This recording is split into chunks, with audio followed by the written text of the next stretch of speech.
how are you all? I'm sure you all are doing really good and enjoying your studies too. So children, welcome to today's class. Today's topic is my family. My family के बारे में आप previous classes में भी पढ़ चुके हैं. Family कितनी टाइप की होती हैं, कौन कौन से मेंबर्स इसमें होते हैं, ये हम सब जान चुके हैं. लेकिन फैमिली के बारे में और डिटेल में इस चैप्टर में हम पढ़ लेते हैं. लेट्स एमा know about you, your name, आपको अपना नाम यहाँ पे लिखना है, योर बर्थडे. ठीक है, एमा के बारे में आप जानते हैं, एमा आपके बारे में जानना चाहती है. तो लाइक आपका नाम आपको लिखना है पहले तो, कि आप किस नाम से जाने चाहते हो. देन आप कब बॉर्न हुए थे, आपका डेट ऑफ बर्थ आप यहाँ पे लिखोगे. Do you have brothers and sisters, अगर हैं तो आप येस लिखेंगे. How many members are there in your family, आपको बताना है. Is there any similarity between you and any other member of your family, write with whom, आपको similarities बतानी है अपने दूसरे फैमिली मेम्बर से. जैसे बच्चों की आंखें होती है, मम्मी पे गई होती हैं, पापा पे गई होती हैं, कुछ की हैबिट्स जो होती हैं वो उनके मम्मी पापा से मिलती हैं. ठीक है, तो इन सब के बारे में आपको यहाँ पे मेंशन करना है. A group of people who are related to each other and live together make a family. All the members of a family supports each other. They care for each other, love each other and have fun together. तो हम सबको पता ही है, जो group of people एक साथ एक छत के नीचे रहते हैं वो एक फैमिली बनाते हैं. और फैमिली में रहकर वो एक दूसरे की देखभाल करते हैं, एक दूसरे से प्यार करते हैं, एक दूसरे को रिस्पेक्ट देते हैं और घर के कामों में भी हाथ बटाते हैं. टाइप्स ऑफ फैमिलीज के बारे में जान लेते हैं. A family can be of 3 types, small, big and joint. A family with a father, mother and their 1 or 2 children is called a nuclear family or small family. एक family जिसमें father हैं, mother हैं, बच्चे हैं, एक बच्चा है, एक से ज़्यादा बच्चा है, वो आपकी न्यूक्लियर फैमिली या स्मॉल फैमिली बनाता है. अ बिग फैमिली और large family consist of grandfather, grandmother, father, mother, brother and sister. ठीक है, एक ऐसी फैमिली जहां आप अपने मम्मी पापा के साथ रहते हो, आपके मम्मी पापा भी अपने मम्मी पापा के साथ रहते हैं, वो बिग फैमिली या लार्ज फैमिली कहलाती है. A joint family consists of grandfather, grandmother, father, mother, brother, sister, uncles, aunts and cousins. They all live in the same house. तो ऐसी बड़ी फैमिली जहाँ पे आपके दादा दादी रहते हैं, आपके मम्मी पापा रहते हैं, आपके अंकल आंटी रहते हैं, उनके बच्चे रहते हैं, ये फैमिली जो है जॉइंट फैमिली कहलाती है. Some children live with only one parent. Such families are called single parent families. The single parent family can be headed by mother, father, grandparent and uncle or aunt. अब कभी कभी कुछ circumstances ऐसे हो जाते हैं जहाँ पे बच्चों को या तो अपने मम्मी पापा के साथ, मम्मी के साथ रहना होता है या फिर अपने पापा के साथ रहना होता है. तो ऐसी फैमिलीज़ को हम सिंगल पेरेंट फैमिली कहते हैं. ठीक है, मतलब उसमें एक जो आपका फैमिली मेम्बर होता है, या तो आपकी मदर या तो आपके फादर मिसिंग होते हैं, आपको बड़ा करते हैं कौन, आपके पापा या फिर आपकी मम्मी, तो उनको सिंगल पेरेंट फैमिली कहा जाता है. अडॉप्शन के बारे में जान लेते हैं. Adoption means taking care of an orphan who has lost his her parents. The people who adopt the child are called his her foster parents. The child who is taken care of is called the adopted child. कुछ लोग जो होते हैं वो orphan babies को भी गोद ले लेते हैं, उन्हें अडॉप्ट कर लेते हैं. ठीक है, अब ऐसे बच्चे जिनके मम्मी पापा नहीं होते, मिसिंग होते हैं या किसी रीज़न से उनकी डेथ हो जाती है, तो उनके दूसरे पेरेंट्स अडॉप्ट कर लेते हैं, वो उनके फोस्टर पेरेंट्स कहलाते हैं. अब फैमिली रिलेशंस के बारे में जान लेते हैं, क्योंकि हमारे परिवार में जितने भी लोग होते हैं उनसे हमारा कोई ना कोई रिश्ता होता है. In the family we have relations from 2 sides. 2 side मतलब पापा की साइड भी और मम्मी की साइड भी. The relatives from father sides are called paternal relatives. The relatives from mother sides are called maternal relatives. We can categorize the member of our family on the basis of generations. Family members who are born and grow old in the same period are said to belong to the same generation. Our grandparents belong to the first generation. Their children are our parents, uncles and aunts. They form the second generation of the family. We, along with our brother, sister and cousins, belong to the third generation. The parents of our grandparents are our great grandparents. They are called our ancestors. तो जो आपके पापा के side के जितने भी relatives होते हैं वो आपके पैटर्नल रिलेटिव्स कहलाते हैं, जैसे कि आपके ताऊ जी, ताई जी, चाचा जी, चाची जी, बुआ जी, दादा दादी एक्सेट्रा। जो आपके मम्मी के साइड के होते हैं वो आपके मैटरनल रिलेटिव कहलाते हैं, जैसे आपके मामा, मौसी, नाना, नानी, इस तरीके से। अब जो आपके फैमिली मेम्बर्स होते हैं वो आपके जनरेशन्स पर डिपेंड करते हैं। लाइक आपके जितने भी ओल्डर जनरेशन होती है वो आपके दादा दादी कहलाते हैं। उसके बाद आपके पेरेंट्स आते हैं, मतलब उनके बच्चे, आपके पेरेंट्स के मतलब आप, आपके पेरेंट्स के बच्चे मतलब आप, तो आप थर्ड जनरेशन कहलाते हैं। फर्स्ट जनरेशन आपके दादा दादी, सेकंड जनरेशन आपके पेरेंट्स एंड थर्ड जनरेशन आप कहलाओगे। Brainstorm, paste the photograph of any 4 members of your family in the given space. Also write their relation with you. आपको पेस्ट करनी है फोटोग्राफ्स आपके कोई भी 4 मेंबर्स की और आपको उनके रिलेशन लिखना है आपके साथ। फैमिली ट्री के बारे में जान लेते हैं। It is a symbolic tree that shows the different generations of the members of a family and how they are related to each other. It always start with grandparents और great grandparents at the top. Let's read about Emma's family tree. Family tree जो होता है ये symbolic होता है आपके generations को दर्शाने के लिए, जैसे कि फर्स्ट आपके ग्रैंड पेरेंट्स आ जाएंगे, सेकंड में आपके पेरेंट्स आ जाएंगे एंड थर्ड में आप लोग आ जाओगे। This tree shows 3 generation of Emma's family. ठीक है, पहले उसके ग्रैंड पेरेंट्स है, then father mother uncle aunt है एंड देन ब्रदर सिस्टर और cousins. Similarities in a family. The family members usually have some similarities. Sometimes they look similar because of certain physical features. For example, you may have hair like your grandfather's and eyes like your grandmother's, or nose like your father's and lips like your mother's. तो हम जो family में रहते हैं ना, हमारे physical features जो होते हैं एक दूसरे से काफ़ी मिलते हैं। ठीक है, sometimes 2 childrens are born at the same time to the same mother. They may look alike and are called twins. कभी कभी मदर जो होती है वो जुड़वा बच्चों को भी जन्म देती है, वो दोनों आइडेंटिकल होते हैं, एक दूसरे जैसे दिखते हैं। However, it is important to know that not all twins look alike. लेकिन ये important बात है यहाँ पे कि सारे के सारे जो twins होते हैं वो एक जैसे नहीं दिखते।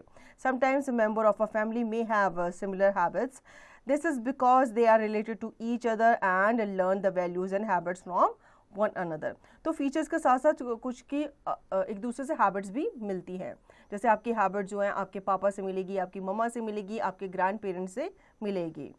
Read more. 3 babies born at the same time to the same parents are called triplet. बहुत रेयर ये चांसेस होता है कि कभी कभी ट्रिपलेट्स पैदा होते हैं, मतलब 3 बच्चे एक साथ सेम पेरेंट्स को हो जाते हैं। Caring and sharing in a family. The members of a family loves and care for each other. They help each other by sharing work such as looking after children, cooking, cleaning and washing. Caring and sharing makes our family a happy one. We learn values and manners from our families. तो family में जब हम एक साथ रहते हैं तो हम एक दूसरे की केयर करते हैं, अपना जो सामान होता है या खाने की चीज़ें होती हैं एक दूसरे से शेयर करते हैं। ठीक है, और बहुत सारी काम भी हम एक साथ करते हैं। Caring for the elderly. When we are young, we have lots of energy and strength, but as we get older, our energy levels decrease. That's why elderly people need help and care. Some older people can't live with their families, so they stay in a place called an old age home. अब जैसे जैसे जो आपके दादा दादी हैं वो बूढ़े होते चले जाते हैं तो उनके अंदर इतनी एनर्जी नहीं रहती कि वो काम कर पाए, तो उनको कभी ना कभी आपका या आपके पेरेंट्स का सपोर्ट चाहिए होता है या वो हेल्प ले लेते हैं आप लोगों की। कुछ पेरेंट्स जो होते हैं, जो ओल्डर पेरेंट्स होते हैं, वो अपने बच्चों के साथ नहीं रहते, तो ऐसे लोग जो है ओल्ड एज होम में रहते हैं। We can take care of older people in the following ways. Assist them with a task that may be hard for them, like helping grandparents climb stairs. अब हम लोग कैसे अपने ग्रैंड पेरेंट्स की help कर सकते हैं? जैसे उनसे सीढ़ियाँ नहीं चढ़ी जाती, उनसे देखा नहीं जाता ठीक से, तो आप उनकी हेल्प कर सकते हो। Make sure they take their medicine at the right time. अब उनकी याददाश्त भी धीरे धीरे क्या हो जाती है, कमज़ोर हो जाती है, तो वो भूल जाते हैं कि उन्होंने अपनी दवाई ली है कि नहीं ली है, तो आपको उनको याद दिलाना चाहिए। Be considerate by not speaking loudly or playing loud music when they are resting. जब वो रेस्ट कर रहे होते हैं तो आपको ध्यान देना चाहिए कि आप ज़ोर ज़ोर से ना बात करें और लाउड म्यूज़िक ना चलाएं। Spend some time with them by talking to them and listening to their experiences. This will make them realize that they are not neglected. अब बूढ़े लोग क्या होते हैं, उनके पास जॉब वगैरह नहीं होती, काम भी नहीं होता कुछ खास ज़्यादा, तो वो एक कोने में बैठे रहते हैं। तो आपको उनके पास जाना चाहिए, उनसे बात करनी चाहिए, उनसे स्टोरीज़ वगैरह आप सुन सकते हो, ठीक है। Keep them engage in family decisions and activities. कई लोग जो होते हैं, जैसे आपके पापा मम्मी वगैरह होते हैं, खुद ही डिसीजन ले लेते हैं, अपने ग्रैंड पेरेंट्स को पूछते तक नहीं है, तो उनको भी अपने डिसीजन में, एक्टिविटी में इन्वॉल्व करना चाहिए। Help them when required by lifting और कैरिंग हैवी थिंग्स और फेचिंग थिंग्स फॉर देम। अब उनके शरीर में इतनी ताकत नहीं रहती, तो जब वो भारी वजन वाली कोई चीज़ उठाते हैं तो उनको दिक्कत होती है, तो आप उनकी हेल्प कर सकते हो। You must take care not only of the elders in your family but also of the other senior citizens who you see around. Pay them due respect and be courteous to offer the seat in public transport as in buses and trains. तो अपने घर के जो older citizens हैं उनकी तो आपको देखभाल करनी चाहिए, उनको तो रिस्पेक्ट करना ही चाहिए। बाहर भी अगर आप किसी बूढ़े इंसान को देखते हो तो उनकी भी आपको रिस्पेक्ट करनी चाहिए, उनको भी आपको उतना ही सम्मान देना चाहिए।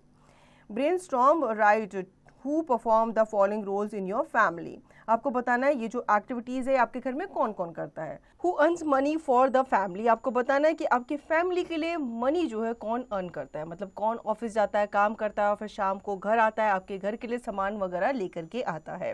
Who helps in work at home, घर पे काम में कौन हाथ बटाता है। हु कुक्स फूड फॉर यू, आपके लिए खाना कौन बनाता है।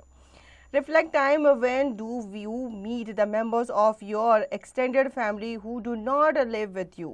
Write a few sentences about a family get together that you had recently. अब वो लोग जो आपके साथ आपकी फैमिली में नहीं रहते लेकिन उनके साथ आप गेट टुगेदर करते हो, आप उनसे मिलते हो, कब आप मिलते हो और क्या क्या चीज़ें आप करते हो, ये आपको कुछ सेंटेंसेस में लिखना है। Brushing up, a family is a group of people who live together and are related to one another.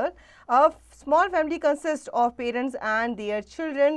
A joint family consists of grandparent, grandmother, mother, father, uncles, aunts, brothers, sisters, and cousins who live under one roof.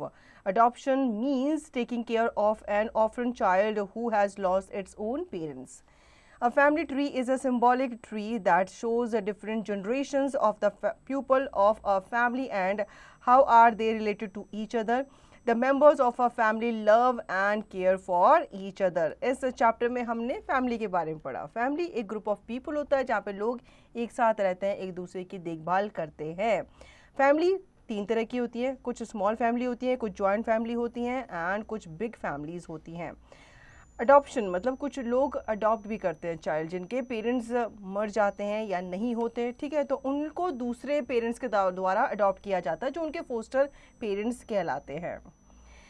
Let's practice now. Take the correct answer. If a family has only parents and their children, it is a dash. ऐसी family जिसमें parents हैं और उनके children हैं, ऐसी family को आप क्या कहोगे, उन्हें आप स्मॉल फैमिली कहोगे। इसी तरीके से आप बाकी क्वेश्चंस के आंसर दोगे। हम बढ़ते हैं आगे। Fill in the blanks. Family is a group of people who are dash to each other and dash together. तो फैमिली एक ग्रुप ऑफ पीपल होता है जो एक दूसरे से रिलेटेड होते हैं, ठीक है, मतलब आपका एक दूसरे से कोई ना कोई रिलेशन होता है, कोई आपके दादाजी होते हैं, दादी जी होते हैं, मम्मी पापा होते हैं और वो सबके सब साथ रहते हैं। Now let's move forward. State T for true and F for false. My mother's mother is my paternal grandmother. No, आपकी मदर की ममा जो है, आपकी नानी जो है, वो आपकी मैटरनल ग्रैंडमदर कहलाएंगी। Answer the following questions. Who live with you at home. आपको बताना है आपके साथ आपके घर में कौन कौन रहता है, ठीक है। अगर आपके साथ आपके दादा दादी भी रहते हैं तो आप उनको भी इंक्लूड करेंगे, आपके चाचा चाची रहते हैं तो आप उनको भी इंक्लूड करोगे और फैमिली मेम्बर्स के बारे में लिखोगे। Dig further, critical thinking. How many children do your grandparents from both the sides have? Do you know the names of your great grandparents? If not, learn from your parents. अब आपको बताना है कि आपके जो ग्रैंड पेरेंट्स हैं उनके कितने बच्चे हैं, ठीक है, लाइक आपके ताऊ जी, ताई जी, चाचा हैं या आपकी बुआ वगैरह हैं, तो दोनों साइड से, मतलब आपके पापा की साइड से भी और आपकी मम्मा की साइड से भी। Do something good, life skills and values. Mention some of the value which you have learned from the elders in your family. आपके जो elders होते हैं फैमिली में, जैसे दादा दादी हैं, तो वो आपको स्टोरीज सुनाते हैं और आपको स्टोरीज से कुछ ना कुछ सीखने को मिलती है। वो आपको वैल्यूज़ के बारे में बताते हैं कि हमें ये नहीं करना चाहिए, हमें वो नहीं करना चाहिए, अच्छे बच्चे बन के रहना चाहिए, हमेशा सच बोलना चाहिए, ऑनेस्ट रहना चाहिए। Do you help your parents in any of their work? If yes, then list the work. How do your parents help your grandparents? Ask and discuss. आपको बता रहे हैं कि आप अपने पेरेंट्स की उनके घर के कामों में कैसे हेल्प करते हो। अगर करते हो तो आपको उन वर्क का लिस्ट बनाना है कि कौन कौन से काम में आप उनकी कैसे कैसे हेल्प करते हो। Fun time, problem solving, solve the word puzzle. There are certain words in this letter grid that you have studied in this lesson. Find and encircle them. आपको वर्ड पजल दिख रहा है। इस वर्ड पजल में आपको कुछ words ढूंढने हैं जो आपने इस चैप्टर में पढ़े हैं, ठीक है। तो आपको उनको ढूंढना है और उनको सर्कल करना है। लाइक सेकेंड लाइन में आपको फैमिली नज़र आ रहा होगा, उसको आप सर्कल करेंगे। इसी तरीके से आप बाकी के वर्ड्स ढूंढ करके निकालेंगे, उन्हें सर्कल करेंगे। I can do this art integration. Make a nice family tree with colored chart paper. Paste the photographs and write the names of the members of your family in that family tree. Decorate it beautifully. आपको एक family tree बनाना है। हो सकता है आपके teacher ने आपको ये बनाने को बोला भी हो। फैमिली ट्री बनाओगे एक कलर चार्ट पेपर में और उसमें आप अपने फैमिली मेंबर्स की फोटोग्राफ पेस्ट करोगे, ठीक है चिल्ड्रन। आई होप आपको ये चैप्टर अच्छे से समझ में आ गया होगा। फैमिली का मीनिंग आपको अच्छे से पता चल गया होगा। फैमिली मेंबर्स क्या होते हैं, क्या क्या उनके काम होते हैं, कैसे एक दूसरे की देखभाल वो लोग करते हैं, ये आपको अच्छे से समझ आ गया होगा। अब आपको क्या करना है, इस चैप्टर को आपको अच्छे से रिवाइज करना है और दी गई एक्सरसाइज की प्रैक्टिस भी करनी है।